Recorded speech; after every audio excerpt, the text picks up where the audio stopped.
স্কুলের লাস্ট বেঞ্চে বসা ওই মাথা মোটা তকমা পাওয়া ছেলেটা আজ কোনো বড় মাল্টি ন্যাশনাল কোম্পানির টপ ফ্লোরে বসে কফিতে চুমুক দিচ্ছে।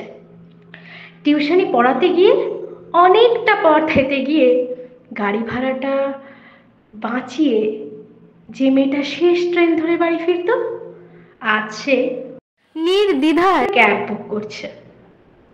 গত কয়েকটা দুর্গাপুজোয় পুরনো জামা কাপড় পরে কাটানো সেই ছেলেটা আজ প্রাইস ট্যাগ না দেখেই প্যান্টালুন্স থেকে পছন্দ মতো জিনিস নিচ্ছে। চূড়ান্ত কঠিন পরিস্থিতির মধ্যে দিয়ে যাওয়া সেই নরম মনের মেয়েটা আজ সমাজের চোখে চোখ রেখে লড়তে শিখে গেছে। আমাদের জীবন ঠিক এমনই, কোনো এক সময়ে আমরা কোথাও না কোথাও পৌঁছে যাই। আমাদের জীবনটা ডাল ভাত দিয়ে শুরু হয় ঠিকই, তবে একটা সময় শেষে আমরা বিরিয়ানি অবধি পৌঁছে যাই।